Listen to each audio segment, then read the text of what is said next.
Bien, pues buenos días o ya buenas tardes, ya a punto de marcharnos. En primer lugar, quería dar las gracias a los alumnos de cuarto por hacer posible estas octavas jornadas y, bueno, pues en particular a Taira por ser mi compañera y mi amiga, que eso no es tan fácil decirlo, por todos estos años y sobre todo a los alumnos, que para mí son lo más importante de mi carrera y como persona. Son los que me han hecho continuar. Y bueno, también quería agradecer a la Facultad de Enfermería todos estos años que me ha permitido justamente dedicarme a lo que más me gusta, que es enseñar. Y bueno, ya ahora espero que la nueva facultad a la que me he ido, que es la de Medicina, por lo menos intentaré darle caña a los alumnos de primero de Medicina para que entiendan la importancia, lo básico que significa el cuidado y que para ello tienen al lado un profesional no supeditado, sino al lado, con el que deberían contar mucho más de lo que hacen. Pero bueno, yo lo intentaré, ya os lo contaré cuando pasen al menos los 7 años que me he tirado en la Facultad de Enfermería. Bien, pues quería un poco contaros. Cuando Taira me ofreció dar esta conferencia, la verdad es que no pensé, y sigo pensando que no soy la persona indicada para hablar de cuidados invisibles. Pero luego pensé que podía reflexionar sobre ello. Y efectivamente, como todos podemos hacer, puedo reflexionar sobre ello porque he estado casi 15 años trabajando de enfermera en atención primaria, en lo que efectivamente la mayor parte de mi trabajo ha consistido en cuidados invisibles. Bueno, invisibles. Ahora veremos que no son invisibles. Digamos que se hacen o se ignoran justamente porque cuestan dinero, cuestan tiempo. Y a mí me ha llamado toda esta reflexión que os voy a contar, me ha ayudado sobre todo a ser consciente de que esa invisibilidad no la hemos creído tanto que la hemos hecho real. Y eso es el problema, que la hemos hecho real incluso nosotros. Vamos a ver cómo esos cuidados ni son invisibles y sobre todo forman la consustancialidad de nuestra propia profesión, ¿no? Cuando estaba reflexionando sobre ello, quise reparar en los dos términos que solemos utilizar de manera a veces indistinta o que deberíamos hacerlo. Uno es el de curar y otro es el de cuidar. Cuando me planteé y vi la RAE y qué ponía sobre el hecho de curar, bueno, pues estuve leyendo y saqué adelante recuperar la salud, sufrimiento desaparezca, cuidados pertinentes y apareció la palabra cuidados en esa cura. Quiero decir, ya fui consciente de que, como ahora os diré, para mí curar y cuidar es un tejido que además se imbrica uno con otro. Cuando me fui a ver la palabra cuidar, me di cuenta de que no la describe, solamente utiliza sinónimos y además habla de cómo se debe llegar al cuidado, poner diligencia, atención, solicitud en la ejecución de algo. Y fui consciente de que eso no es el cuidado, al menos el cuidado del que nosotros hablamos.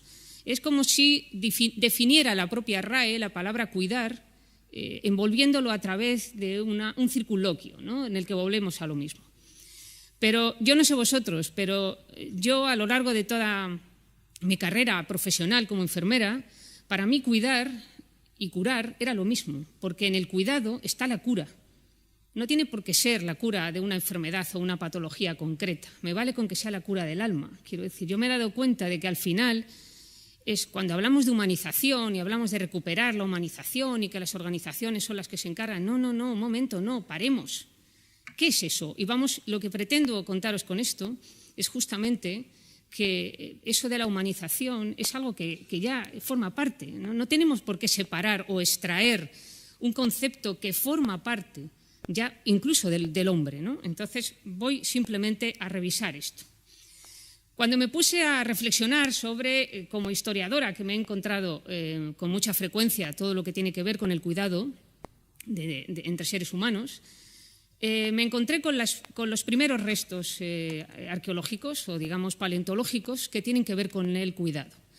Y a colación de estos quería citar a Margaret Mead, una antropóloga a la que uno de sus alumnos le hizo una pregunta y le comentaba cuál era la primera señal de civilización que ella encuentra para entender que una sociedad es humana.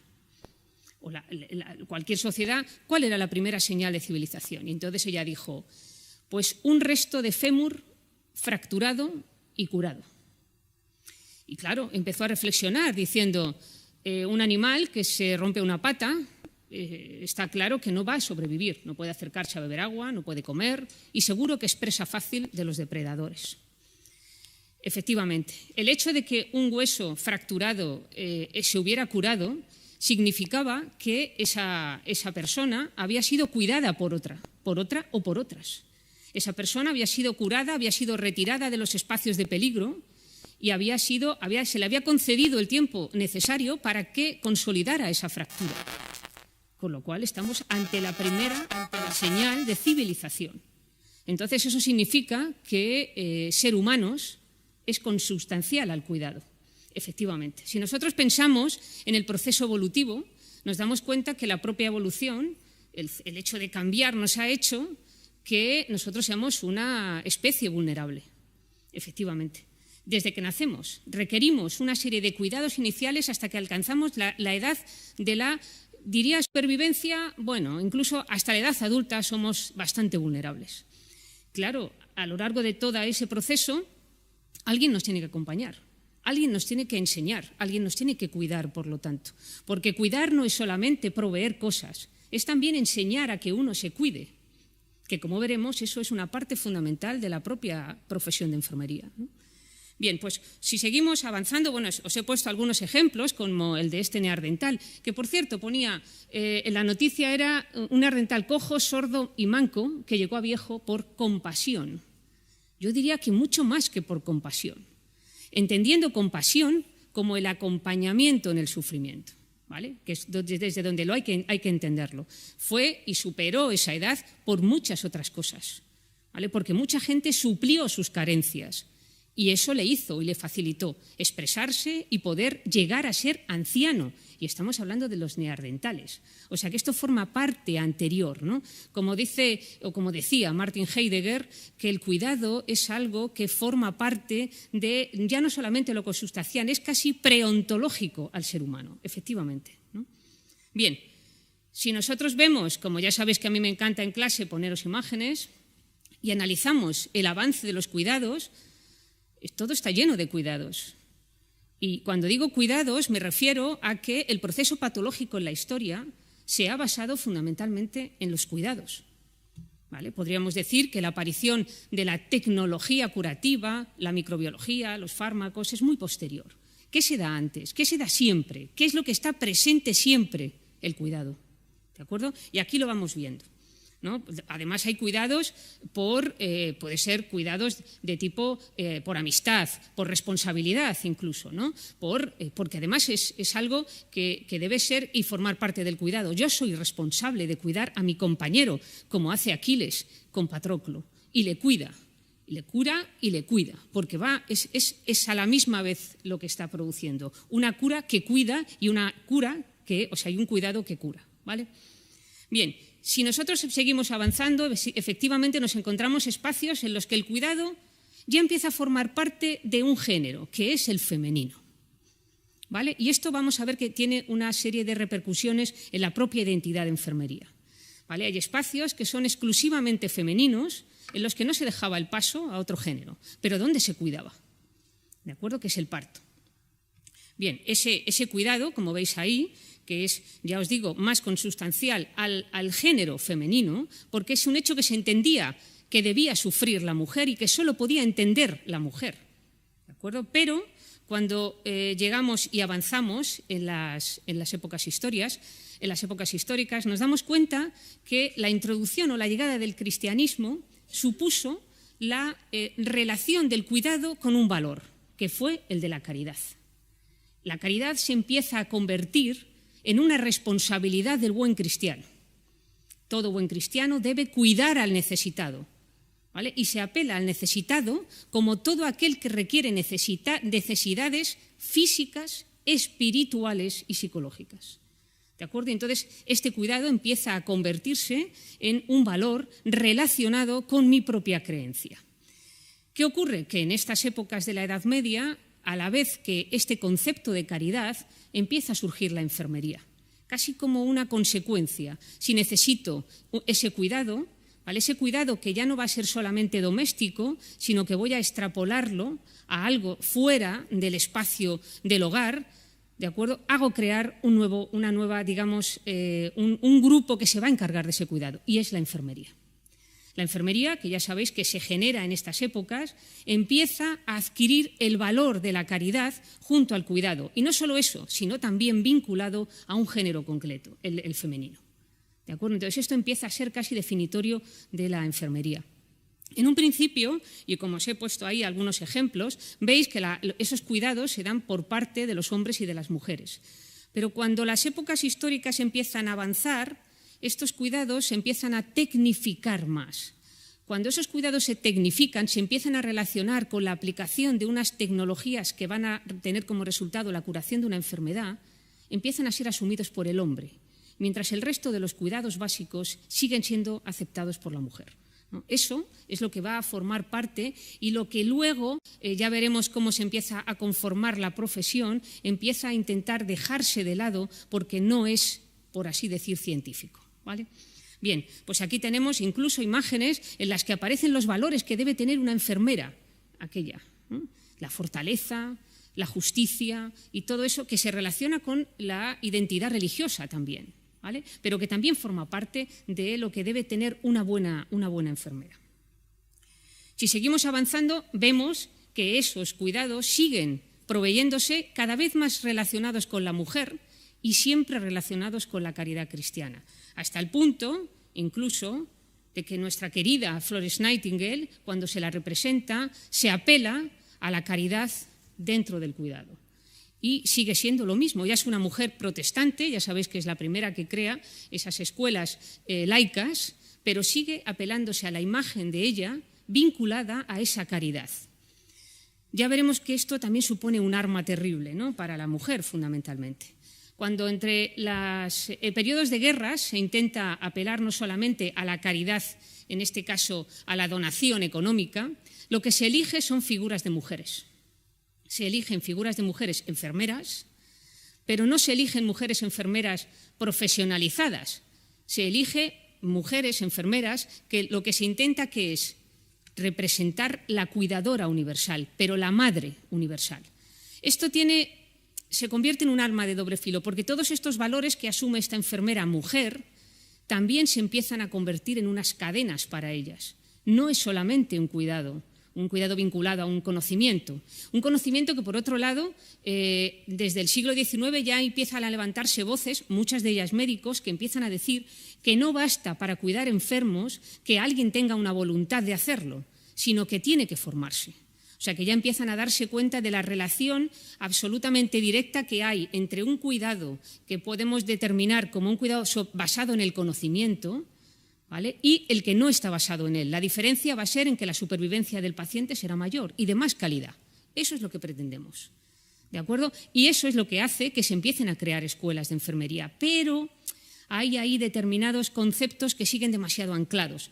Por eso aparecen estas enfermeras, ya veis, que no va a ser atendido por una enfermera que encima lleva alas de ángel, es la salvadora universal, ¿de acuerdo? Porque va a pegarse, o sea, se va a unir el concepto del cuidado con salvación, mucho más allá de la propia curación, te van a salvar el alma incluso, ¿vale? Esto se termina convirtiendo en una rémora para la enfermería. Cuando en el siglo XIX la medicina, que tiene también sus objetivos de parecerse a las ciencias exactas, a la física, a la química, lo que pretende es utilizar la medida, es decir, aquello que es mensurable de las cosas que hago, lo que empieza a desechar sobre todo es todo lo subjetivo. Y entre ellos los cuidados. No entiende que los cuidados deban ser tenidos en cuenta, porque son irrelevantes. Lo importante es curar enfermedades. El paciente incluso deja de ser el centro de la atención, pasa a ser la enfermedad. Y eso es lo que se denomina objetivo. De esa manera, lo que se hace es retirar de la escena científica todo aquello que se considera, pues eso, que no es valorable, que puede hacer cualquiera, ¿vale? ¿Y esto qué hace? Que empieza a convertirse igualmente en una rémora para la profesionalización, porque cuando enfermería se empieza a profesionalizar en el siglo XX, es justamente a la vez de la tecnificación. ¿Y qué es lo que intenta hacer enfermería? Parecerse a las ciencias médicas. Quiere ser igual, quiere aprender a medir signos, no quiere desechar todo aquello que es subjetivo. ¿Y qué hace? Retira los cuidados básicos y se lo damos a un profesional que consideramos que no necesita esa cualificación ¿de acuerdo? Que es los auxiliares de enfermería. Y yo me paro y pienso, un momento, el trabajo que desarrolla un auxiliar de enfermería forma parte de la enfermería. Fijaros si es importante que hay que crear otro profesional para que los desarrolle. Y nosotros nunca los entendemos que forman parte de toda la enfermería, de todo lo importante para el paciente. ¿De acuerdo? Entonces, cuando se intenta llegar a esta profesionalización, lo que ha hecho la enfermería es menospreciar en algunos casos todos esos cuidados a favor de todo aquello tecnologizado. Es mucho más chulo trabajar en cuidados intensivos, ¿vale?, que estar al lado del paciente intentando comprender qué le pasa. No, ¿en qué nos hemos convertido? ¿Eso es en lo que queremos hacer? Bueno, cuando yo me puse a revisar las cosas que se habían hecho sobre los cuidados invisibles, me encontré con un artículo que os invito a leer, que es el de esta socióloga, que por cierto fue secretaria en el Ministerio, con el gobierno de Sánchez, secretaria del Ministerio de Igualdad.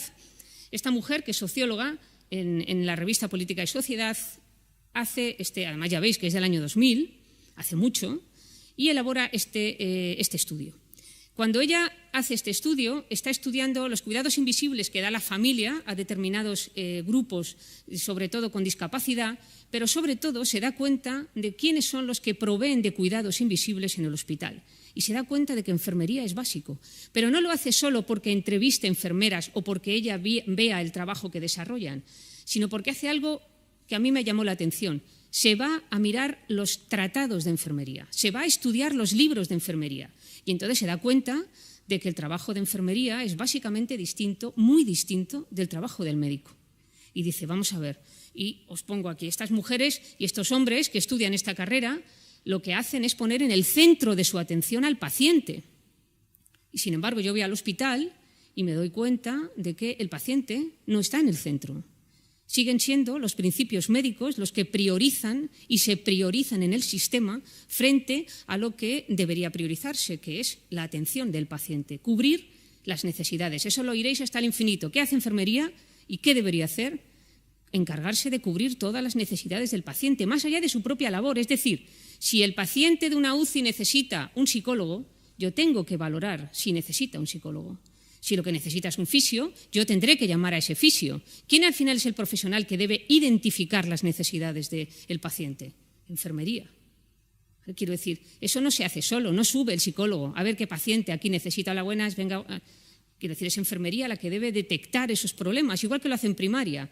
Yo soy capaz de detectar si un paciente requiere un tipo de atención u otra y derivaré a quien considere necesario para que cubra la necesidad del paciente que yo no pueda cubrir porque excede de mi capacidad profesional. ¿De acuerdo? Entonces, cuando esta mujer empieza a darse cuenta de cómo está estructurado, que quiero que leáis lo que dice, de hecho lo voy a leer yo, porque me pareció fundamental para reflexionar.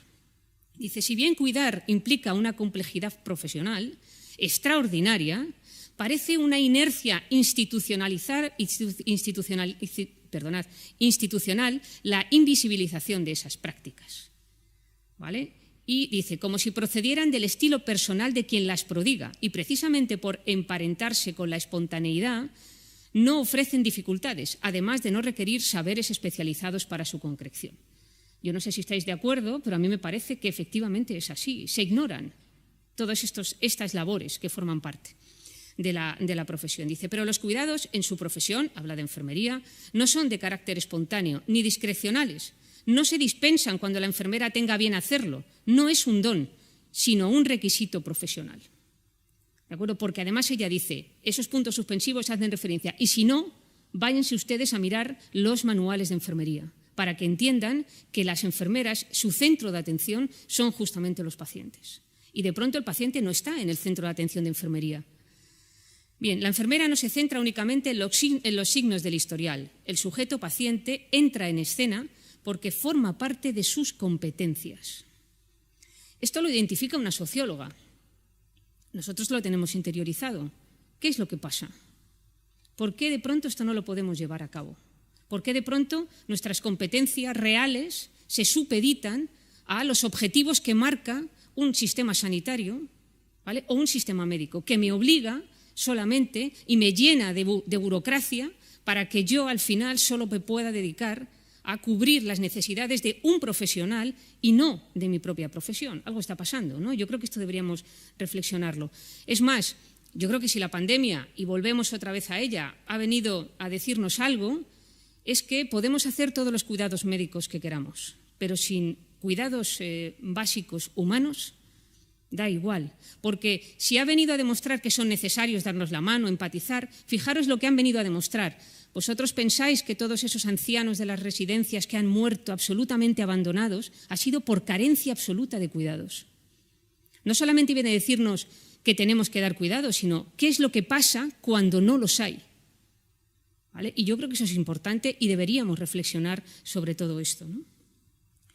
Bien, yo estoy de acuerdo en todo esto, ¿no? Que la tecnificación y la burocracia, pues lo que os estaba contando, ¿no? Se prioricen las técnicas y además a todos nos encanta, ¿no? Coger vía, bueno, a mí no me gustaba nada, coger vías y este tipo de cosas, todo lo emergente, ¿no? Cuando realmente lo importante es que tú al final sepas y seas capaz de detectar el problema que realmente le sucede al paciente. Ya hemos oído hablar a todo lo que hemos escuchado esta mañana, nos está hablando de esto. Y nos está reclamando en continuo bucle que lo que quieren los pacientes es que les demos cuidados humanos, que, como los que se han dado siempre. No tenemos que inventarnos una humanización.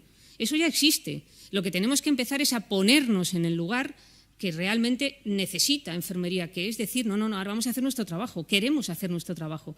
Esta mujer, Natividad, ¿no? Hablaba con mucha gracia de todo lo que es la enfermería escolar. Seguro que ella ha hecho eso, porque ha podido. En primaria es verdad que se puede hacer con más facilidad, bueno, excepto cuando te encuentras compañeros que no están totalmente de acuerdo, ¿no? Pero quiero decir, uno tiene que superar las barreras. Esas piedras que decía esta mujer, esta madre, hablando de que nos ponen, nosotros tenemos que intentar hacer que nuestra rueda gire, ¿vale? De alguna u otra manera. Ya hay grupos, y he estado revisando, hay grupos que ya hablan de los cuidados invisibles, que se preocupan de ver qué hace enfermería en estos cuidados invisibles. Y os pongo aquí un par de ellos. Uno es el de Aurora Mas, que dirige Concha Germán, compañera que conocemos, que además fue profesora de esta casa, y que han hecho justamente no solamente esto, sino, como ahora os mostraré, un TFM en el que se evalúa estos cuidados invisibles. Y cuidados invisibles, que ya otras enfermeras de otros países, como Vera Regina, que habla de que para ella estos cuidados invisibles son cuidados humanizados. Volvemos otra vez a lo mismo, ¿no? Volvemos otra vez a hablar de esto. Pero claro, el problema se plantea, y lo hemos comentado antes, todo hay que hacerlo con evidencia científica. Hay que mostrar y demostrar que lo que hacemos tiene un valor. Un valor que no es solamente publicarlos en las revistas, que a veces cuesta mucho, porque también enfermería tiene un problema, y es la posesión del paciente. Los médicos tienen sus pacientes, las enfermeras tienen pacientes por turnos. Claro, y eso no debería ser así. Un paciente debería tener una enfermera de referencia, como pasa en primaria, ¿no? Que sepa ella qué es lo que identifique en ese paciente. ¿De acuerdo? Eso es lo que deberíamos empezar a plantearnos, porque entonces a lo mejor sí me puedo empezar a plantear que yo sí puedo hacer estudios, ¿vale?, sobre mis propios pacientes, ¿no? Efectivamente, lo que no se mide parece que no existe. Y de eso se ha valido fundamentalmente todas las políticas actuales también, ¿no? Como no es algo que interese demasiado, no lo voy a incluir dentro de las necesidades sociales. Ya no estoy hablando de las individuales o de las patológicas en un hospital, hablo de la necesidad social, porque no estoy hablando solamente de las necesidades de cuidados de la enfermedad, estoy hablando de la población en general, no solamente de eso, ¿no?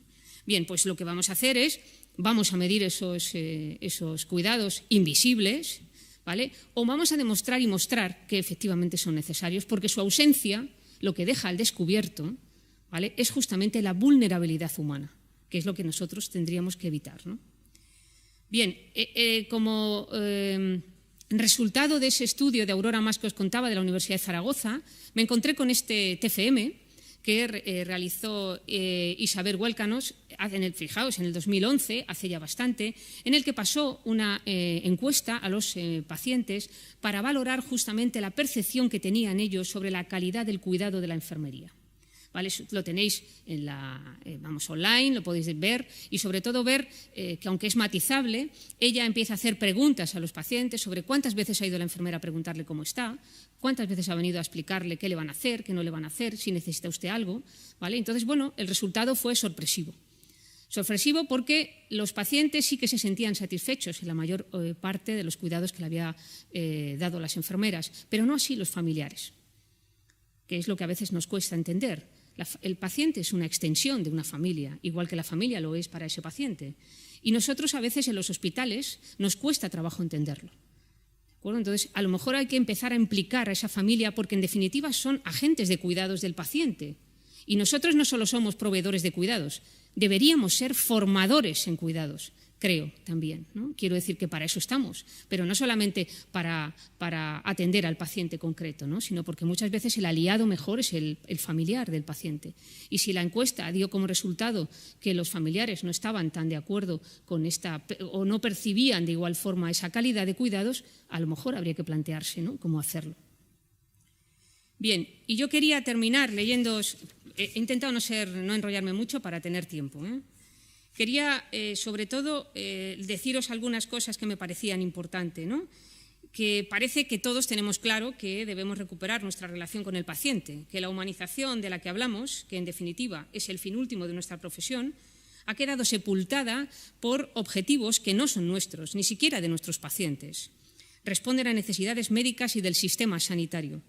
Somos conscientes de que la tecnificación y la burocracia de nuestro trabajo resta tiempo importante, ¿no?, que es el que deberíamos dedicar para atender a nuestros propios pacientes. No tenemos que sobrevivir a un turno.